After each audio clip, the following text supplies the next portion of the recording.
Why does a flawed, mostly forgotten original Xbox RPG from 20 years ago feel more imaginative than games made with 20 times the budget? My name is Chris Lupin, and let me introduce you to Sudeki. Sudeki is a game with more passion, heart, and implied lore than most AAA titles in recent years. I recently returned to this game on stream expecting simple nostalgia. Instead, I noticed something. This game feels wrong and unusual next to its modern fantasy RPG counterparts, but in the best way possible.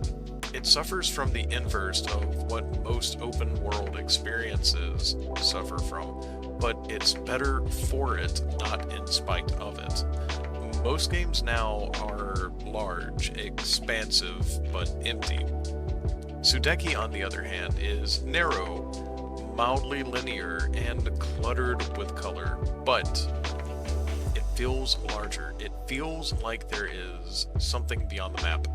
Imagine as a kid thinking, if I could just get past this invisible wall, I wonder what's out there. I felt that again for the first time in years playing a game from 2004. Yeah, 2004. That long ago. What? It would be difficult to talk about Sudeki without talking about the writing and the voice acting. It's kind of charming, it's zany, it's a little bit dated, but I'm about to introduce you to one of my favorite characters, and you'll see kind of what I mean. Which is weird. Okay, this is my next favorite character, Jorgen. I love Jorgen with a passion. Get ready for this, man. He is everything to me. Have you come to try it? Lay your skin on me. I can't get enough. Oh my god, Jorgen, I love you. Speaking of can't get enough, I think this is the perfect point to jump into combat. Sudeki's combat works off of three core mechanics. 1.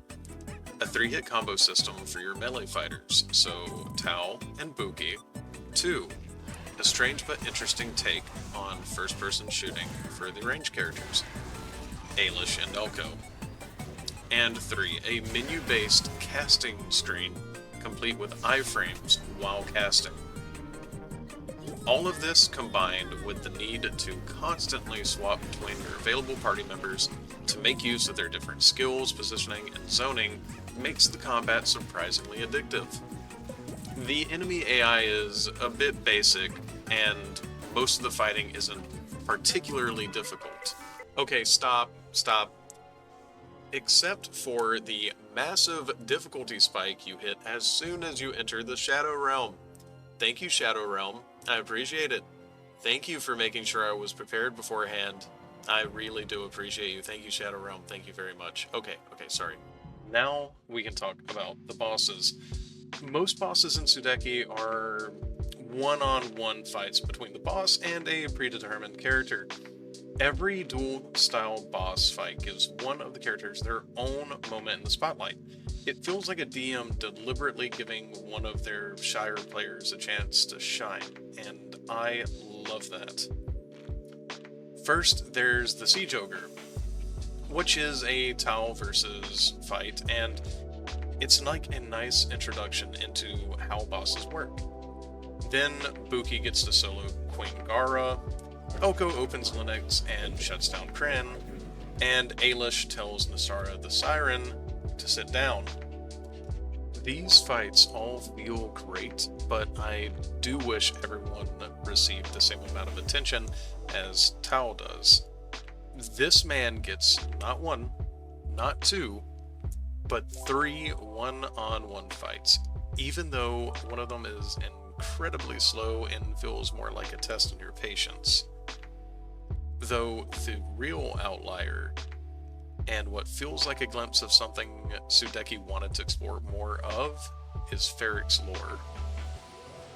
Farex is the only full party boss fight in the entire game, and it feels really good. You finally get to use the entire party swapping system inside a major boss encounter, instead of being locked to a single character throughout. Sadly, like many things you'll notice throughout Sudeki, it never really gets the chance to become more. Because of cut content and a host of other problems during development, the Sudeki that we received is pretty different from what it was originally supposed to be. Okay, now we're getting to my favorite part of this amazing and surprisingly short RPG. And the reason I think most people should try it at least once. The art. Sudeki is an example of what I feel we have lost. Everything from its characters to its general vibe screams fantasy, color, and whimsy. Stylized, exaggerated environments like these feel like a thing of the past in the endless race for realism. Looking at games like Sudeki and other games of the same era should make you feel something. Just like Kingdom Hearts and other heavily stylized titles, Sudeki exists in a special place that I would love to visit more often. A colorful, over-the-top fantasy world, complete with oversaturation and far too much bloom, but stunning and beautiful. You could argue that just like the writing, the graphics are dated. But I firmly believe stylized worlds do not age nearly as harshly as some games that chase realism. In fact, in some ways, I think Sudeki looks better now by comparison, in my opinion at least. And when talking about the visuals, you really have to look at the environments themselves.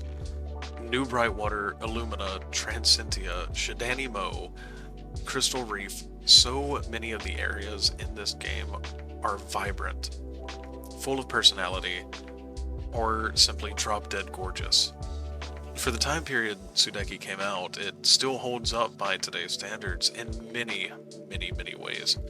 But I have to say probably the most iconic area in the game, at least for me, is New Brightwater. There aren't many games where you walk into a location and immediately feel like this is going to be a core memory, this is something I am still going to remember years from now. And here we are, more than 20 years later, and New Brightwater is still the first location that comes to mind when I think about Sudeki. That isn't to say that the other areas are forgettable. They all have their own identities, their own completely different feelings. But New Brightwater is the one that constantly comes back to me. And I think that speaks volumes on the artistic direction and the general vibe these environments were able to give to players. Well, I think you get the point. The visuals are not anything groundbreaking, but they feel like almost an alternate timeline. And to be honest with you, it's not just the old school stylized look. The gameplay is also astonishing. Even though it's a bit strange, and I myself have never quite seen anything like it aside from Sudeki, you know, arena combat on a path-based world exploration system that feels like JRPG coded to me. Like, take away the action combat and the progression and skill system, play like any other JRPG of the time. And it's also a first-person shooter. That was a time when experimentation was a part of game development, and I think that's why so many older games are so interesting and have honestly aged like wine. During the early 2000s, and even a bit into the mid-2000s, it seemed like gaming was constantly pushing boundaries, and with each release, I felt like I could get excited about what was coming next. Sudeki lives right at home within that playbook. Everything about the game is odd and inspiring, aside from the low to no difficulty level puzzles, but you wouldn't play Sudeki for the puzzles anyways. For that matter, you wouldn't really play Sudeki for the story. You play Sudeki for the color, the soundtrack, the feelings, and the simple and addictive gameplay loop. It's just pretty and outright just a fun experience. Oh, hey, you made it to the end. If you like me or what I do, please like and subscribe. And if you are interested in Sudeki, it's only $5.99 on Steam. I love making videos and streaming to people mainly for the conversation. If you have a memory from Sudeki or just a favorite old school RPG, leave me a comment. I'd love to hear from you. And until next time, much love and have a fortastic day.